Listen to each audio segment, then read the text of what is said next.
Bonsoir à tout le monde, merci d'être ici avec nous ce soir, l'Hôtel des Galifées, pour cette soirée autour de Lorenzo Mattotti.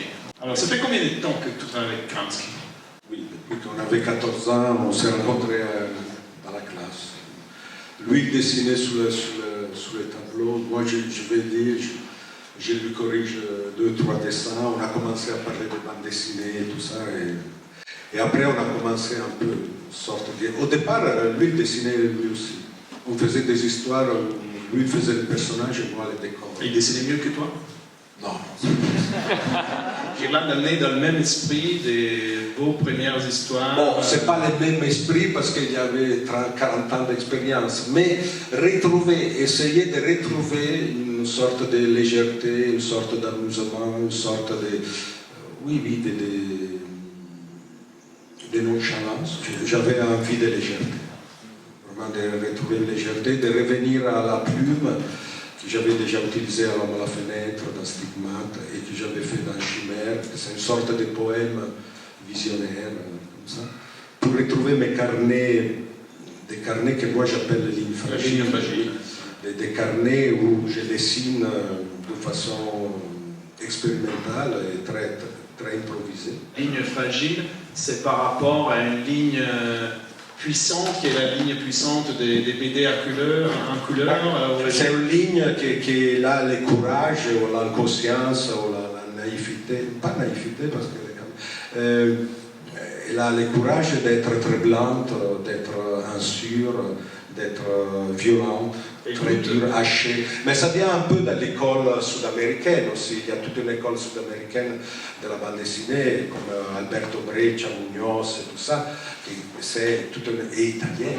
Ghirlanda, c'est un univers fantastique avec des personnages, des espèces d'animaux un peu étranges, les ghires. Oui. On en voit quelques-uns. Oui, c'est des personnages qui sont sortis exactement dans mes dessins. Je me disais, pourquoi pas garder cette magie qu'il y a dans les dessins improvisés, mais en faisant une histoire. C'est un pari compliqué. Il y a une tension permanente entre justement ce côté de liberté, de liberté, d'inventer la narrative. Et d'un autre côté, il y a la structure de la bande dessinée. Et dans vos discussions, c'est qui a le dernier mot? C'est toi? Ah non, toujours moi.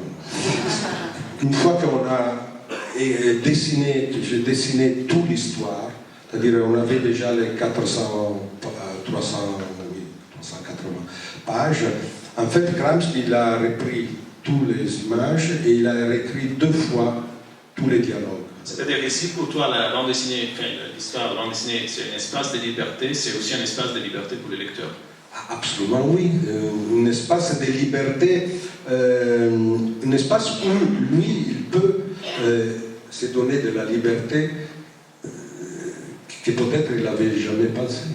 Et une chose que je voulais te demander, on en a parlé à un moment tout à l'heure, c'est la relation avec la couleur, parce que c'est vrai qu'on aurait un peu l'impression que dernièrement tu as un peu quitté la couleur. C'est vrai qu'à un certain moment, j'avais envie d'une relation beaucoup plus directe et émotionnelle avec les dessins et avec l'image. Les couleurs, c'est toujours une médiation très longue, surtout les crayons et les pastels que j'utilise, et surtout dans des histoires à bande dessinée. Je me suis toujours posé la question, est-ce que les couleurs, il est nécessaire, indispensable pour raconter cette histoire? Une des raisons pour lesquelles tu as mis si longtemps à terminer cette histoire, tu l'as dit tout à l'heure, parce qu'il y avait plein d'autres choses à faire, et en particulier tu travailles autour d'un projet cinéma depuis longtemps. Oui, c'est un projet de long métrage pour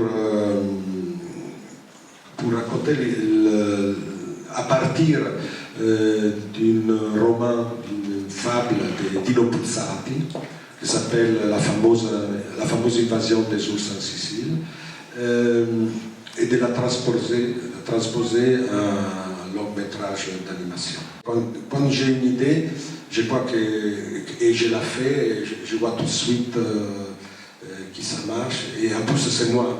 Là, le problème c'est que si j'ai l'idée du film, j'ai l'impression que ça va marcher. Pour prouver que ça va marcher, il faut la réaliser, l'expliquer aux autres. Expliquer aux autres, c'est très compliqué. Je dois dire que je suis en train d'apprendre beaucoup. Et pas toujours les choses que j'apprends, ils sont cohérentes avec ce que je faisais avant, ou peut-être après j'ai envie de répéter. Pas toujours. C'est parce que c'est aussi fatigant. Voilà, et tu restes peut-être auteur aussi quand tu fais un film. Donc voilà, on s'arrête là. Je vous rappelle donc Ghirlanda de Lorenzo Mattotti, écrit avec Prince. Je vous remercie.